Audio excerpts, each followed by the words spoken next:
New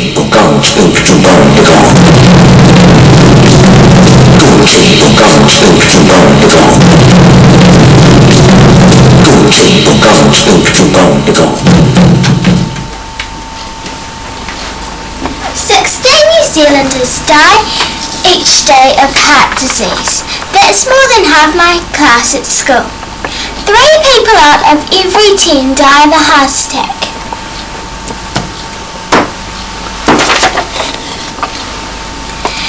It could be you one day.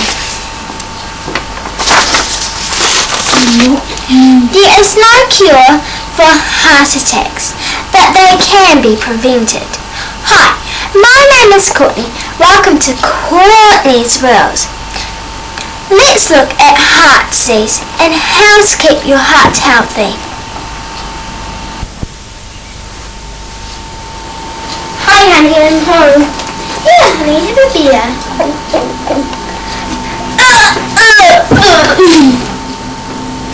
Whoa! I better call them Chocolate Treat Medical Centre. Hi, is that the medical centre? Yes, I think my husband's had a heart attack. Okay, thank you.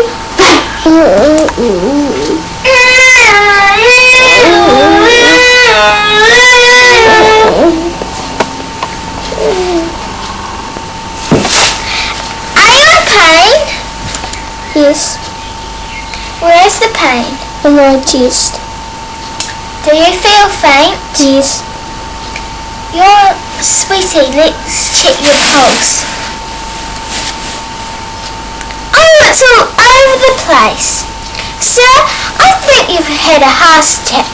Let's go to the hospital.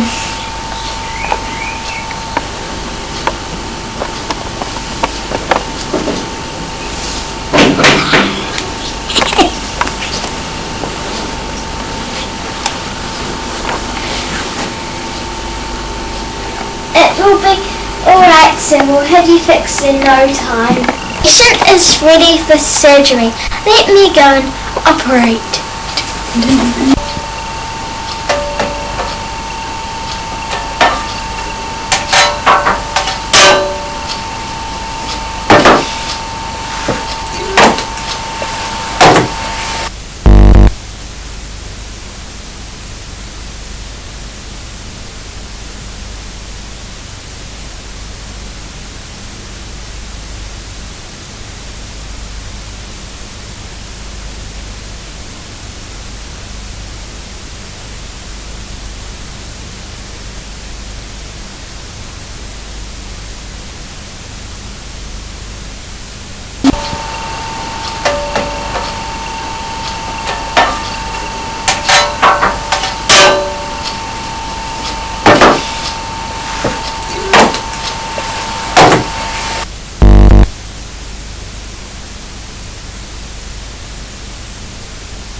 Of the heart are coronary arteries.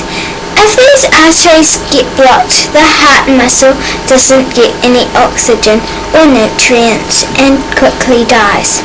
A fatty substance called cholesterol sticks to the walls of the artery. The arteries become narrower and the blood moves more slowly. Let me demonstrate. Imagine these tubes are coronary arteries. You can see this one is blocked by cholesterol. The blood doesn't flow so well.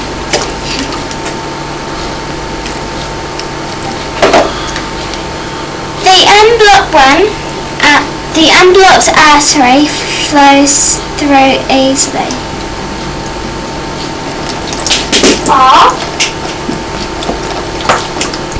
Whenever you're ready.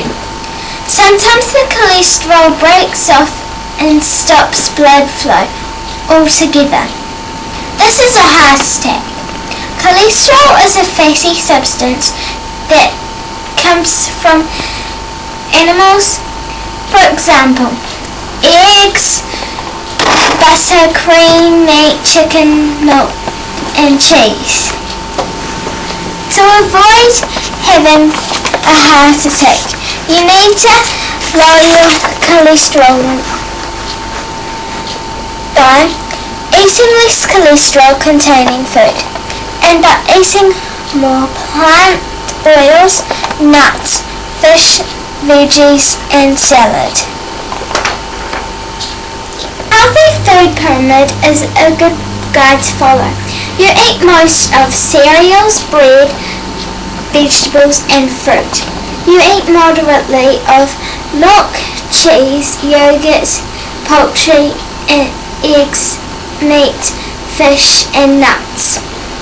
And you also eat less of sugar, butter, margarine and oil.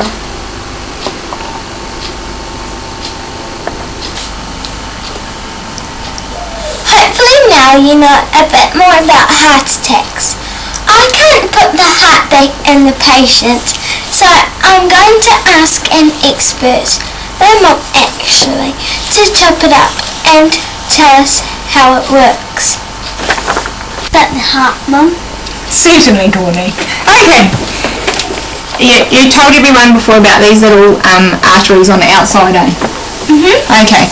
When somebody has a heart attack and they can have surgery to fix it, they can take some veins out of your leg, and if it was blocked here, they can stitch the veins around the outside of it so that the blood can go around the blockage and then feed the rest of the muscle at the bottom of the heart. And that's what bypass surgery is. And sometimes they can put a tiny little balloon inside these veins and arteries and pump it up and unblock them that way. So let's have a look at the heart and see what it does. Okay. This big tube at the top, that's now disappeared. I'm going to stick my finger in. Okay. This big thick tube here, that's as wide as my finger, is the aorta, and that pumps blood all the way around the body. So the blood, these chambers at the bottom are the ventricles, and they pump the blood and it comes out here, goes all the way around the body, and then it comes back into the heart, and this other little tube that's been cut off comes back into this little tube here, and it goes into the right side of the heart, and then it comes out here, and there's a tube here, and it pumps it to the lungs to get oxygen, and gets oxygen, and it comes back in, and then back into the heart through this side, and then it comes back out this big thick tube and goes all the way around the body again. So it's a bit like a figure 8. So these, the bottom of the heart is V-shaped, and those are the ventricles are there, and these little tiny chambers on the top are the atriums that collect the blood. So let's look at that. Chop it up and have a look on the inside of it. And I'll show you the difference.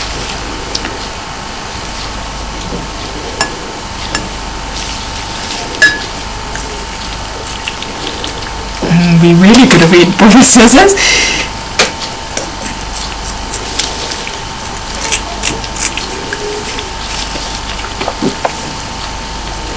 Don't be sick, Corny, don't be sick.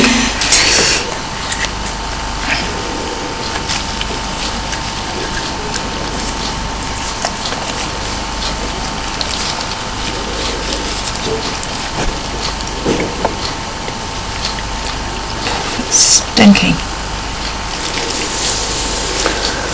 I might have to go into time delay. Let's see how the tube there.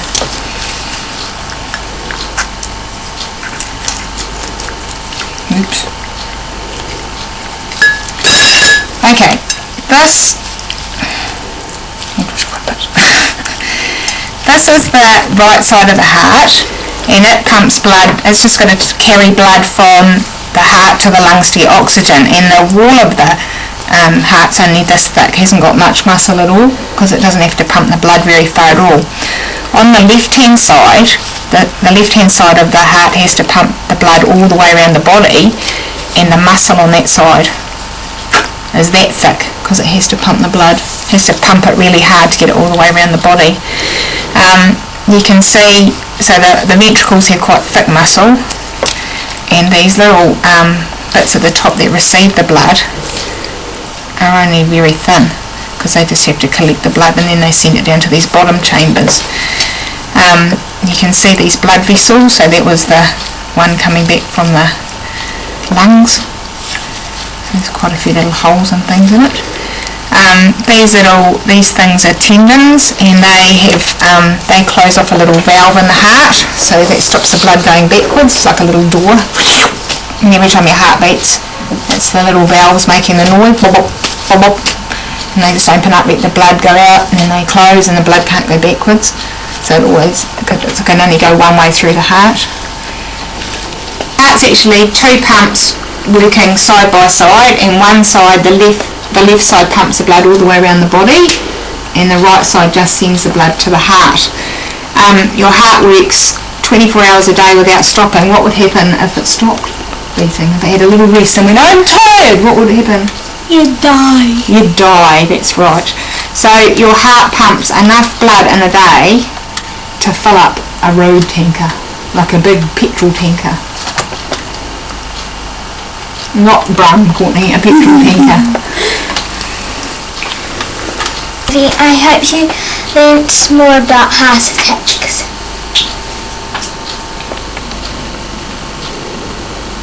Go, go, go, go, go, go, go.